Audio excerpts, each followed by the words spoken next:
전 제인입니다.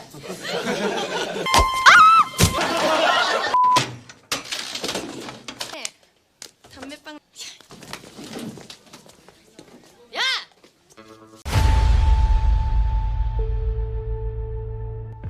Okay, boys, here we go.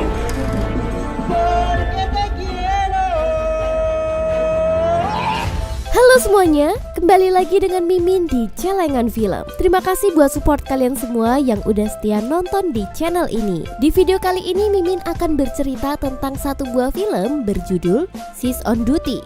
Film ini mengisahkan tentang seorang polisi detektif yatim piatu yang ditugaskan untuk menyamar jadi siswa SMA dan malah berteman dengan seorang putri gangster terkenal di Korea. Seperti apa filmnya? Cus langsung saja kita melebur ke ceritanya. Film ini dimulai di sebuah pelabuhan. Terlihat sekelompok polisi sedang melakukan penyamaran. Mereka akan beraksi untuk menggagalkan penjahat yang berencana melakukan sebuah transaksi perdagangan wanita, dan dikabarkan para wanita itu akan dijadikan artis video dewasa. Di antara kumpulan wanita ini, ada seorang polisi wanita yang menyamar menjadi siswi SMA. Dia adalah Chun Jae-in. Jae-in berusaha berbaur dengan para wanita di sana. Di sisi lain, para polisi berhasil menyusup ke dalam dan bisa memantau penjahat melalui kamera CCTV. Tak lama kemudian, muncul sekelompok orang yang tampaknya itu adalah pemimpin mereka. Para polisi bersiap untuk melaksanakan rencananya. Namun ketika mereka akan meninggalkan ruangan, anggota penjahat sudah bersiap di depan pintu sehingga para polisi tak bisa kemana-mana. Sementara itu, pemimpin penjahat sedang melakukan negosiasi dengan seorang mucikari. Di sana Jae-in mulai kebingungan karena bantuan dari teman-teman polisinya tidak kunjung datang. Jae-in yang merasa terdesak kemudian memutuskan untuk bertindak sendiri. Karena Jae-in berjuang sendirian, akhirnya dia mulai kewalahan.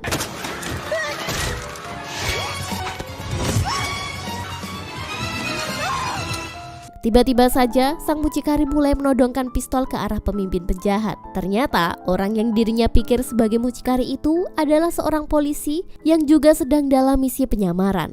Orang itu adalah detektif ya. Setelah itu, akhirnya semua polisi mulai datang dan menangkap semua penjahat. Dan akhirnya misi pun berhasil diselesaikan. Setelah pertempuran yang sengit itu, detektifnya merasa kesal kepada Jae-in karena misinya kali ini tidak berjalan dengan lancar. 내가 무슨 짓을 하는 줄 알아?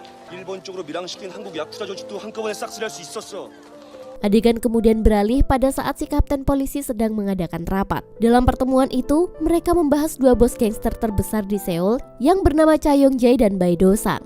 Rencananya, mereka akan menangkap Do-sang karena dia sudah terlibat dalam banyak kasus pembunuhan. Namun sayangnya belum ada bukti kuat yang bisa menjeratnya ke penjara. Oleh karena itu, mereka berencana bekerja sama dengan Yong-jae. Usut punya usut, dulu mereka berdua sahabatan. Mereka sama-sama menjadi bos gangster yang disegani. Namun kini mereka malah bermusuhan karena Yong-jae sudah bertobat dan kini ia sudah berpihak kepada polisi. Sehingga dia pun siap memberikan kesaksian dan mengungkapkan semua bukti kejahatan Do-sang di persidangan nanti. Tapi sebelum itu, Yong-tae meminta syarat kepada polisi, yaitu menjamin keselamatan dirinya dan anaknya. Namun sayangnya Do-sang sudah tahu jika sahabatnya itu berkhianat kepadanya. Sehingga ketika polisi sedang mengantarkan Yong-tae, tiba-tiba sekelompok gangster utusan Do-sang menyerang mobil mereka. Untung saja Yong-tae berhasil kabur dan sejak saat itulah dia tidak lagi mempercayai polisi. Bahkan kini Yong-jae hilang secara misterius.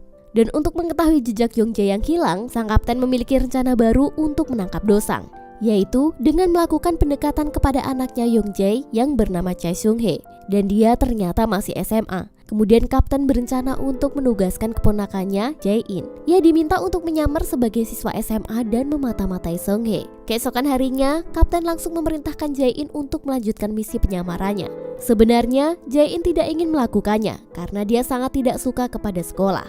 아니 저보고 그 지역 같은 데로 또 들어가라고요? 공부. Ditambah lagi, dulu Jae-in adalah siswa yang malas belajar dan tidak pernah meraih prestasi. Namun, karena ini adalah tugas negara, Jae-in tidak bisa menolaknya. Karena bisa-bisa dia dipecat secara tidak hormat oleh pihak kepolisian.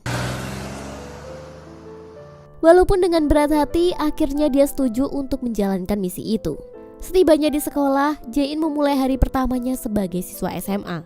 Saat dia memperkenalkan diri di kelas, Jae-in yang terbiasa dengan disiplin militer membuat Jae-in berbicara dengan sangat kaku.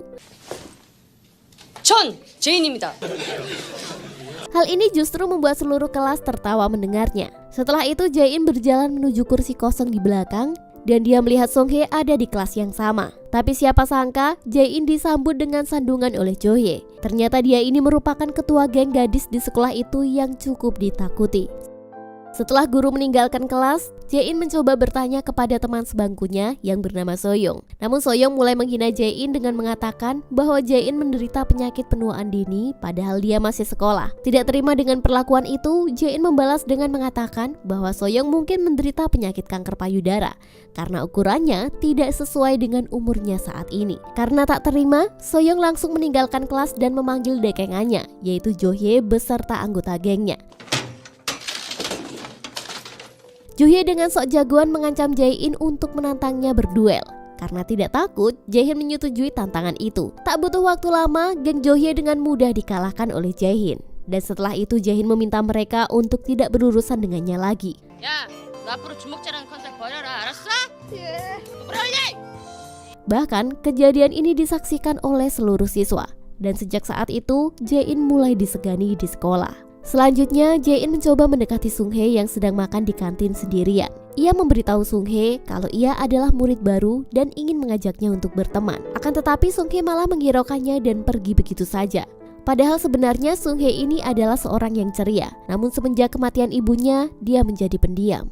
Tiba-tiba saja muncullah seorang pemuda bernama Kang No yang juga merupakan murid baru di kelas mereka. Kang No mengajak Jae-in untuk berkenalan. Sepertinya Jae-in malah terpesona melihat kegantengan Kang No. Tak lama setelah itu, Soyoung datang dan meminta maaf kepada Jae-in. Sambil memberikan sebuah cek uang, di sini Soyoung memohon kepada Jae-in untuk menjadi dekengannya. Maklum saja, Soyoung ini merupakan anak orang kaya yang kemana-mana harus dilindungi supaya dia tidak dibully. Ketika di kelas, Kang No terus memperhatikan tingkah Jae-in. Tentu saja ini membuat Jae-in jadi salting dan semenjak ketemu dengan Sang No, sikap Jae-in mulai berubah. Dari yang tadinya barbar, kini dia menjadi sedikit lembut. Saat pulang sekolah, Jae-in diantar ke apartemennya oleh rekan detektifnya yang bernama Kim. Apartemennya ini berada tepat di depan apartemen milik Songhae. Jadi Jae-in bisa mengawasi pergerakan Songhae kapan saja. Sebelum Kim pulang, dia memberikan catatan kepada Jae-in yang berisi fakta-fakta tentang Songhae. Pada malam itu, ketika Jae-in sedang asyik membaca buku catatan Songhae di balkon apartemen, tak disangka ada Kang No di sana. 무슨 책이냐고. Ternyata kamar mereka sebelahan. Ini membuat Jae-in menjadi salah tingkah lagi. 너 근데 여기서 뭐 하는 거야? 나 여기 살아. Keesokan harinya, ada berita mencengangkan tentang Dosang. Ternyata dia terlibat kasus pembunuhan lagi. Dosang yang awalnya ditahan oleh kejaksaan, kini telah dibebaskan dari tuduhan pembunuhan. Hal ini disebabkan oleh bukti yang kurang kuat, sehingga polisi harus mencari bukti lain. Jadi selama proses ini, Dosang dilarang meninggalkan Korea. Ketika kembali ke markasnya, Dosang kembali melakukan pembunuhan lagi karena orang itu akan menjadi saksi dari kasus pembunuhan yang lalu. 살고 싶은 계획대로 지내. 예, 형님. Setelah itu, ia memerintahkan seorang anak buahnya untuk mencari keberadaan Yongjae sebelum hari persidangan tiba. Di sekolah, Songhae tiba-tiba saja menerima telepon, namun Jonghae yang melihatnya langsung menjahili dan mengambil HP-nya. Bahkan dengan lancang ia langsung mengangkat telepon itu. 여보세요? Ternyata yang telepon itu adalah Yongjae ayahnya. Songhae yang merasa perilaku Jo-hye sangat tidak sopan tanpa berpikir panjang langsung menamparnya. Ketika Jo-hye akan balik menghajar Songhae, untung saja aksi ini dihentikan oleh Kang No yang datang tepat waktu. Tak lama kemudian Jae juga datang dan menyelamatkan mereka. 야! 너 주먹질하는 컨셉 버리라고 했... Setelah itu Jae-in dan Soyoung sedang berada di area loker sekolah. Tiba-tiba saja Jo-hye dan gengnya datang. Jo-hye berniat ingin membalas dendam kepada Jae-in. Sampai-sampai dia membawa beberapa cowok untuk menghajarnya. Melihat keadaan ini, Jae-in tidak merasa takut sedikit pun. Geng Jo-hye menantang Jae-in untuk berduel di halaman sekolah setelah pelajaran selesai. Dan dengan penuh kepercayaan diri, Jae-in menerima tantangan itu. Sementara itu, Songhae sedang berada di toilet sendirian. Tiba-tiba saja ayahnya datang ke sekolah secara sembunyi-sembunyi. Di sini Yongjae meminta Songhae untuk melanjutkan sekolah di luar negeri saja. Namun ajakan itu langsung ditolak oleh Songhae. Di sisi lain, Jae-in mulai mengetahui jika Yongjae ada di sekolah dan memutuskan untuk mengejar Yongjae. Setelah itu, Jae-in mengabari Kapten dan Kim yang sedang memantau situasi sekitar. Namun sayangnya, Kim tampaknya terlalu asyik bermain game, sehingga dia tidak memperhatikan kamera CCTV, jadi dia tidak tahu pergerakan Yongjae. Karena kesal, Jae-in memutuskan untuk mengejar Yong-jae sendirian. Ketika sedang mengejar Yong-jae, tanpa sengaja dia malah melewati segerombolan geng Jo-hye yang menantang Jae-in untuk bertarung. Akhirnya mereka berusaha mengejarnya, tapi Jae-in berhasil melompati pagar dan meloloskan diri. Sementara itu, Kapten dan Kim bergegas mengikuti Yong-jae menggunakan mobil mereka. Sayangnya, Jae-in kehilangan jejak Yong-jae. Kemudian dia menemui Kapten dan menceritakan semuanya jika dia telah gagal mengejar Yong-jae. Di sini akhirnya sang Kapten memiliki ide agar Jae-in bisa bersahabat dengan Sung-jae, yaitu dengan cara menyewa beberapa orang jahat untuk mengganggu Sung-hae. Dan setelah itu, Jae-in muncul dan berpura-pura menyelamatkannya dengan harapan setelah insiden ini Sung-hae akan berterima kasih dan bersedia berteman dengan Jae-in. Akhirnya ide pun disetujui oleh Jae-in. Keesokan harinya, sepulang sekolah ketika dia sedang mengamati Sung-hae, tiba-tiba geng Jo-hye datang menghampiri Jae-in untuk mengajaknya duel. Namun karena Jae-in buru-buru, dia meminta untuk menunda perkelahian sampai hari esok. Namun geng Jo-hye menolak permintaan itu dan ia ingin menyelesaikan sekarang juga. Dengan terpaksa, Jae-in pun langsung menghajar mereka semua.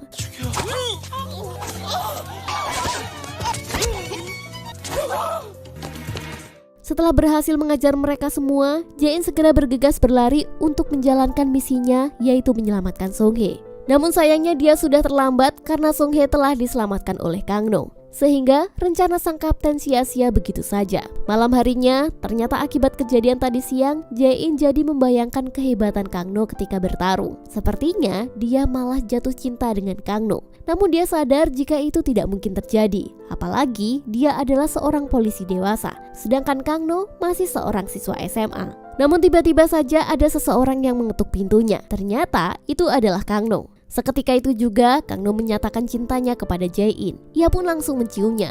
Saat itu juga Jae-in langsung jatuh dari kasurnya dan ternyata itu semua hanyalah mimpi. 아니, 우리 이러면 안 돼. 미쳤어. Tidak lama kemudian, Kang No tiba-tiba saja datang seperti yang ada di dalam mimpi tadi. Namun Kang No bukan menyatakan cintanya.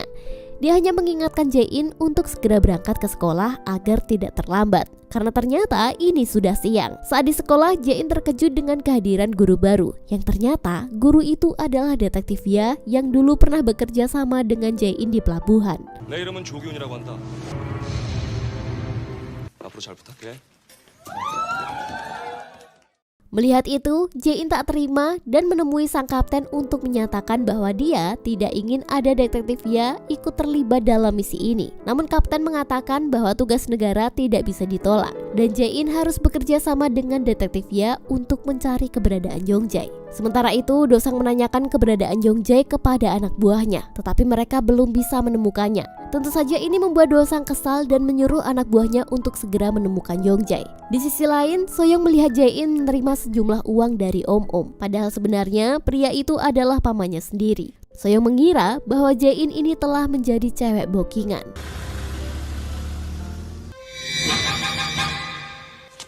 소영아. 야, 너 혹시 나를 갖다가 간다. 야, 소영아. Keesokan harinya di sekolah, berita tentang Jae-in yang dikabarkan menjadi cewek bookingan telah tersebar. Tentu saja ini membuatnya dijauhi oleh teman-temannya. Namun tidak dengan Sung-hae. Kini dia malah mengajak Jae-in untuk berteman karena merasa mereka memiliki masalah hidup yang sama beratnya. Jae-in pun akhirnya merasa senang. Akhirnya dia bisa berteman dengan Sung-hae. Saat ujian sekolah tiba, Jae-in yang tidak banyak tahu tentang pelajaran meminta bantuan kapten. Untung saja kapten menyewa orang yang akan mengerjakan soal ujian. Dan nantinya kapten akan membantu jawaban orang itu kepada Jae-in melalui earphone yang sudah dipasang di telinga Jae-in. Awalnya semua berjalan lancar, namun ketika guru mendekati dan mengetahui bahwa Jae-in berbuat curang, hal ini membuat Jae-in dibawa ke ruang guru.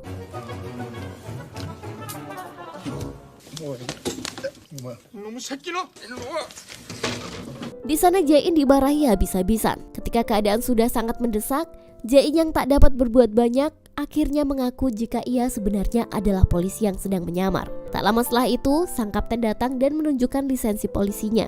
Mengetahui hal itu, Pak Guru mendukung misi mereka berdua. Di malam hari, Sung-hae terkejut menemukan surat dari ayahnya di meja. Ayahnya berencana akan meninggalkan Korea untuk selamanya dan meminta Sung-hae untuk menemuinya terakhir kali sebelum pergi. Tentu saja ini membuat Sung-hae merasa sedih. Kemudian dia pergi menemui Jae-in untuk curhat dengannya. Di sana, Jae-in mencoba menenangkannya dan mengatakan jika Song-hye beruntung masih punya ayah, sedangkan dirinya sudah tidak punya siapa-siapa sejak kecil. Keesokan harinya, Jae-in yang sudah mengetahui keberadaan Yong-jae mulai berangkat ke bandara bersama kapten. Di sana terlihat Yong-jae sedang menunggu Song-hye untuk berpamitan. Tiba-tiba saja, anak buah Dosang datang untuk menangkapnya. Karena panik, Yong-jae langsung lari dan pada akhirnya Yong-jae terkepung oleh anak buah Dosang dan tim kepolisian. Tak lama setelah itu, muncul seseorang dengan motor yang ternyata akan menyelamatkan Yong-jae. Dia membuat asap dari knalpot motornya, dan saat itu juga Yong-jae dapat meloloskan diri. Tetapi ketika mau kabur, dia tertembak oleh detektifnya dan membuatnya jatuh. Meski begitu, dia masih bisa bangkit dan pergi naik motor. Namun, ketika detektifnya hendak menembak sekali lagi, Jae-in menghentikannya karena takut ada orang tak bersalah yang menjadi korban. Sebelum pulang, Jae-in menemukan jam tangan milik si motor misterius tadi dan menyadari bahwa jam itu sangat mirip dengan jam yang dipakai oleh Kang No. Tibanya di apartemen, Jae-in langsung menemui Kang No untuk memastikan kebenaran hal itu. Di sini Kang No mengatakan jika jam tangannya masih ada di apartemen dan pada saat ini ia tak sempat menggunakan. Tidak puas dengan penjelasan Kang No, Jae-in pun memerintahkan Kim untuk mencari tahu tentang identitas sebenarnya Kang No. Ternyata dari sini terungkap jika Kang No ini adalah seseorang yang juga menyamar menjadi seorang siswa. Dia melakukannya atas perintah dari Yong-jae demi menjaga putrinya yaitu Song-hye. Keesokan harinya di sekolah, setelah mengetahui hal ini, Jae-in meminta maaf kepada Song-hye karena telah berbohong bahwa dia adalah siswa SMA. Padahal sebenarnya, ia adalah seorang polisi yang sedang menyamar. Mendengar hal ini membuat Song-hye kecewa, akan tetapi dia berjanji akan memaafkannya jika Jae-in tetap mau menjaganya dari orang-orang jahat. Pada malam hari, Jae-in menerima kabar bahwa kapten telah ditusuk oleh seseorang. Jae-in bergegas ke rumah sakit untuk menjenguknya. Namun dalam perjalanan, tiba-tiba Kim membelokkan mobil ke arah yang berbeda dan bukan menuju ke apartemennya. Ternyata dia membawa mereka ke tempat berkumpulnya anak buah Dosang. Mereka terkejut mengetahui bahwa Kim telah berkhianat. Ia terpaksa melakukan itu karena pada saat ini sedang membutuhkan banyak uang untuk biaya pengobatan istrinya. Kemudian, anak buah Dosang menculik Song-hye, sedangkan Jae-in dihajar habis-habisan. Tak lama setelah itu, Yong-jae datang ke tempat Dosang setelah mengetahui jika putrinya sedang ditahan di sana. Dan benar saja, dia melihat putrinya sedang disandera oleh beberapa anggota Dosang. Di sini mulai terungkap konflik antara Yong-jae dan Dosang. Yong-jae tidak suka dengan sifat Dosang yang selalu berusaha ingin menguasai segalanya. Dosang kemudian mengajak Yong-jae untuk bertaruh. Jika Yong-jae menang, Dosang akan memberikan seluruh kekayaannya dan mengembalikan putrinya. Namun jika kalah, putrinya akan menjadi milik Dosang. Di sisi lain, kondisi Jae-in yang sudah tidak berdaya didatangi oleh si pengendara motor yang kemarin. Ternyata sosok misterius itu adalah Kang No. Tanpa membuang waktu, mereka berdua langsung bergegas pergi untuk menyelamatkan Song-hye. Setelah itu, di tempat lain, Yong-jae dan Dosang sedang berhadapan satu sama lain. Awalnya Yong-jae dapat menguasai situasi dengan menghajar Dosang. Namun keadaan berbalik ketika salah satu anggota Dosang menembakkan suntikan ke tubuh Yong-jae. Suntikan itu membuat Yong-jae menjadi melemah. Tentu saja ini memberikan kesempatan Dosang untuk menghajarnya habis-habisan. Setelah Yong-jae terkapar tak berdaya, Dosang menusuk menggunakan pisau tepat di perut Yong-jae.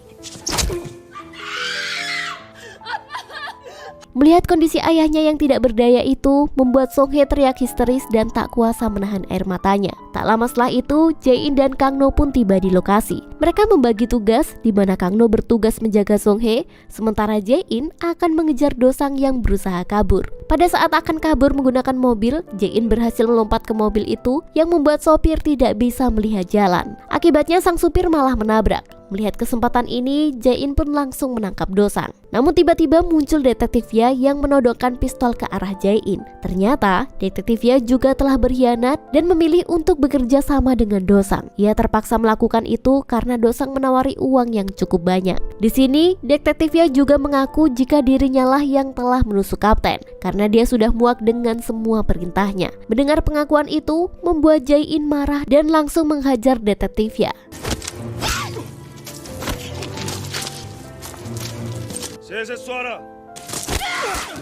Di sisi lain, Kang No juga sedang berjuang keras untuk melindungi Song Hye dan ayahnya. Pada akhirnya mereka berhasil memenangkan pertarungan. Para polisi pun akhirnya datang dan mereka masih bisa menyelamatkan Yong Jae yang ternyata masih hidup meskipun sudah sangat kritis. Di tengah keadaan itu, Jae-in masih merasa kesal dengan Kim yang telah berkhianat. Tiba-tiba, salah satu petugas polisi datang dan memberikan kabar bahwa pamannya, si kapten, sudah sadar. Kabar itu tentu saja membuat Jae-in merasa lega, karena pamannya ini merupakan satu-satunya keluarga yang dia miliki. Sementara itu, Kang No tampaknya memilih untuk menjauh dari keramaian dan pergi sendiri.